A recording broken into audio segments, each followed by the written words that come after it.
Hey guys, it's Courtney and welcome to the final day of my Christmas card series. Today I'm going to be using the Happy Holidays and the Warm and Cozy stamp sets by Not Too Shabby. You can see that I have a few tags cut out, and honestly, I don't even know what stitched tag dies that I have. I've had them for so many years and never used to label my supplies because YouTube and blogs and all of that were never planned. I kind of woke up one morning and decided I'm going to start a blog and YouTube channel and see how it goes. But anyway, I'm going to go ahead and stamp out some of these images onto a piece of Neenah Solar White 80-pound cardstock. And I'm stamping with Blackout ink by Ink on 3 because it is a Copic safe ink. Now I'm going to be making 2 of each tags and coloring each of these images almost the same way. Today we're actually going to be talking about the scary darks that I often refer to, and those of you who have been watching my videos for a while kind of know what that is. Those of you who are new, or maybe this is the first time you're watching any of my videos, I use a scary dark to get the most contrast. So we're going to kind of do a comparison with the coloring. So I'm going to go ahead and start off with these little hot cocoa mugs. So I'm starting off with the first one and I'm leaving off the scary dark. So I want my mug to appear white. So as we know, all white objects still have shadows. So I'm going to start off with my C3 and I'm just adding the shadows on either side of the mug and also where the ribbon is also hanging over the mug. That would cast a shadow. I'm going to blend that out with the C1 and then finally the C0. And you can see it looks white. We want it to look white, but there's not a whole lot of contrast, but that's okay. We're going to keep going. Next, I'm going to move over to some warm grays for the little marshmallows, and I'm just going to use the W3 and the W1. The only place I'm putting shadows here is where one marshmallow is behind another. I'm not really worried about my blending here because they're teeny tiny areas and nobody's going to really notice, especially with just the 2 colors. Next, we are going to move on to the little bells that are hanging off the ribbon. And I normally would use a scary dark here as well. I'm going to skip that and we're just going to go to the Y26 for our shadow color. And I'm just going to add a little bit of shading on either side. These are round objects. They would have a center highlight. And being they're a fairly light color, you're really not going to notice too much contrast anyway. But here's where you're going to notice a huge difference is when I move to the reds. So for my ribbons, I am going to use my R46 as my darkest color for this particular image. And I'm just adding some shading where the ribbon is kind of bunched together and also on the inside of the ribbon. So the bow part and the inside, that would be a little bit darker, and also a little bit of shading on the ribbon that's hanging down from the actual bow. Blending that out with the R24 and then finishing off with the R22 as my highlight color.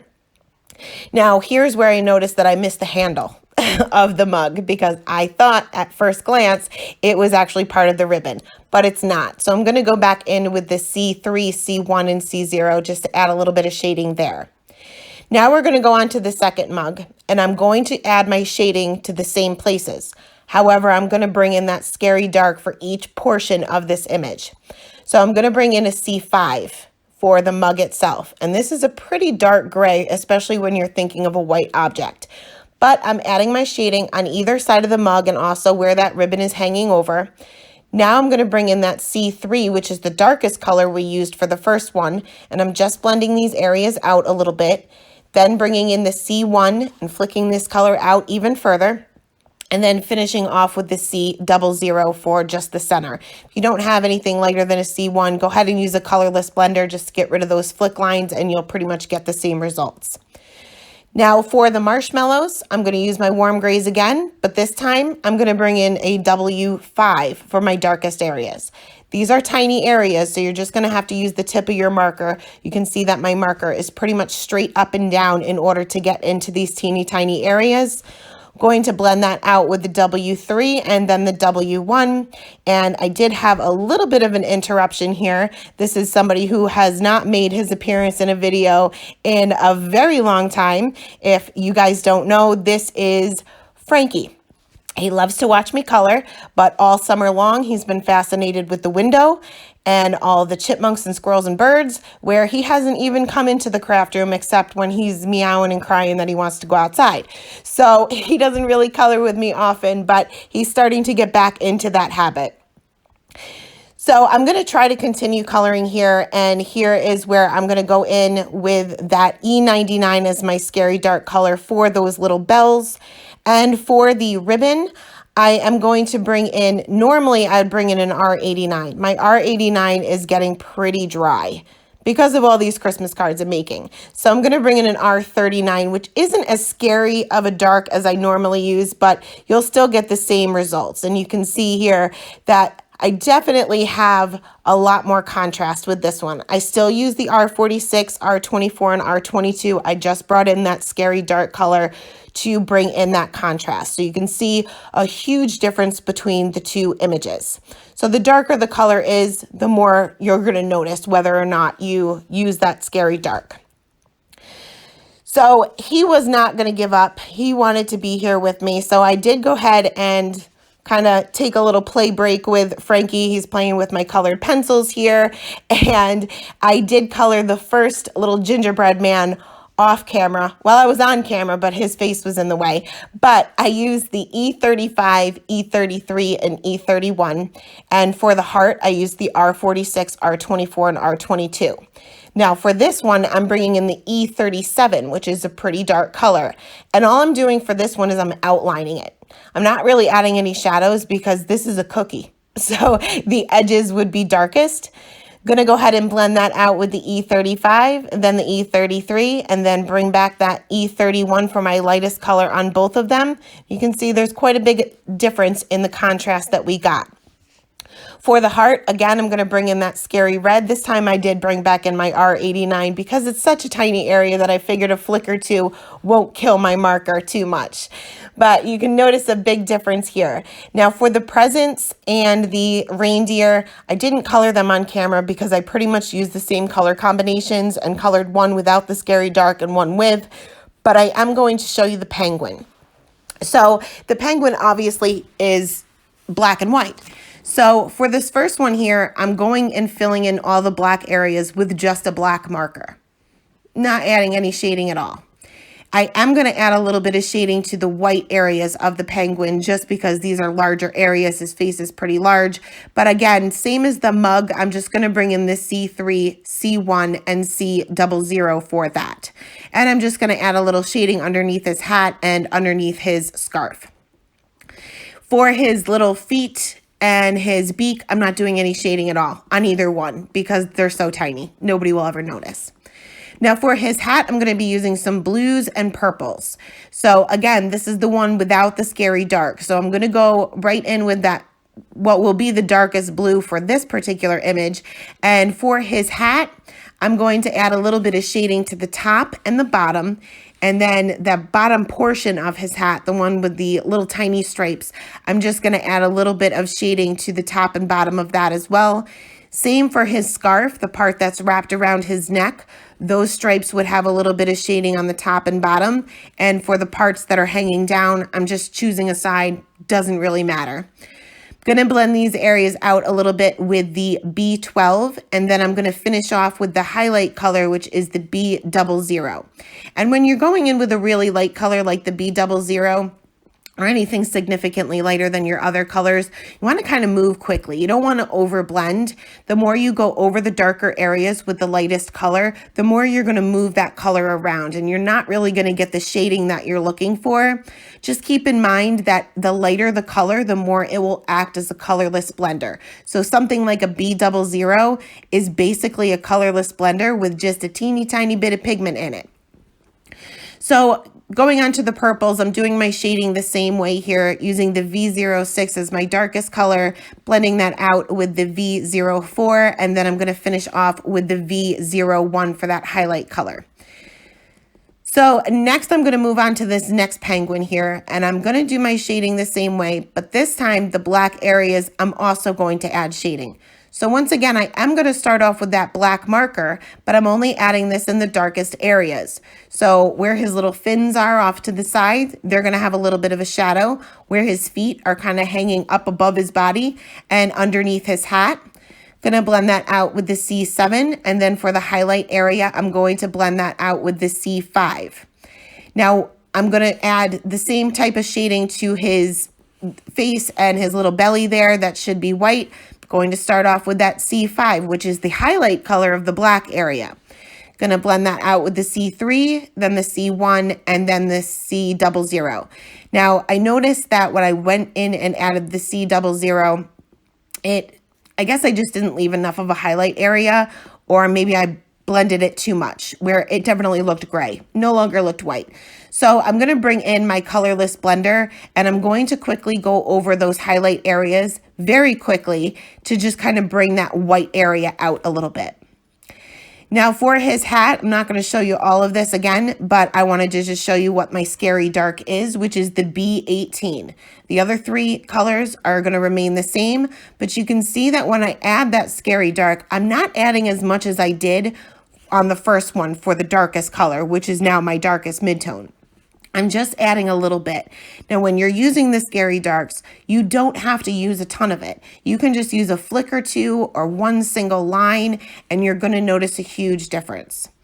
So for the purples, again, using the same color combination, except now I'm bringing in the V09 as my Scary Dark color. And again, using this very sparingly, you'll see that my marker is straight up and down just so that I can get into those tiny areas. So again, blended that out with the V06, 04, and then finishing off with the 01. So once all of my coloring was complete, I went ahead and cut all of these images out, and you'll see here that I also have my tags off to the side. You can see from a distance here, putting them side by side, there is quite a bit of difference in the contrast. So if you're not getting the results that you're looking for, try adding that Scary Dark color. I promise you'll notice a difference. So I'm going to use the background stamp here by MFT, and I'm going to go ahead and ink that up with, I think this is called Cornflower Blue by Hero Arts. I could be wrong, but I'll link it below. And I'm going to take two of the smaller tags here, and I'm going to go ahead and stamp these out. I like to put my background stamp face up, lay my tag flat down, and then just take a scrap piece of paper and kind of rub my fingers and hands over that to make sure that I'm getting a good impression. You can certainly use a stamp positioner for this if that's easiest for you. So for these first two tags here, I'm going to bring in the larger tags, and I'm also going to use the smaller tags, and I'm going to kind of layer these together. So I'm stamping out my sentiment, and this is from the same stamp set as this little penguin, the Warm and Cozy stamp set. I'm going to use that same blue ink, just going to go ahead and stamp that sentiment there on the bottom of the large tag.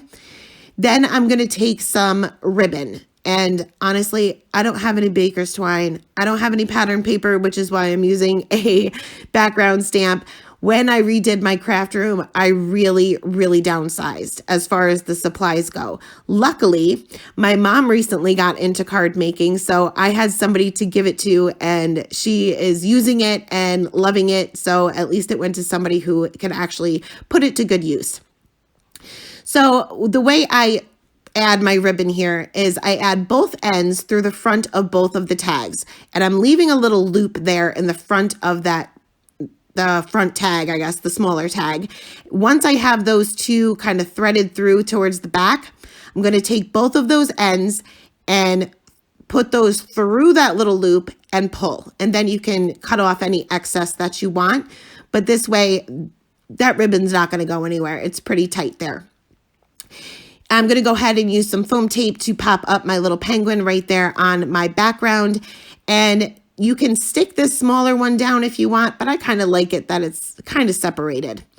Now, you can also thread your ribbon from the back. You'll just have to thread the loop. So you're going to bend your ribbon in half first, thread that through the back of the large tag, then thread that through the back of the smaller tag, which is the pattern one. And again, you're going to pretty much come up with that same thing with that loop in the front, thread both of those ends through and pull, and then cut off any excess. So those are the first two tags. Very, very simple. All of these tags are very, very simple. This video is more about the coloring. So next I'm going to take out the red ink, also by Hero Arts, that I will link below. I believe it's called Royal Red. And I'm going to ink up my stamp again. This time I took a larger piece of cardstock because I thought I was going to use more of it than I did. But I inked this up and stamped this out the same way with that scrap piece of paper.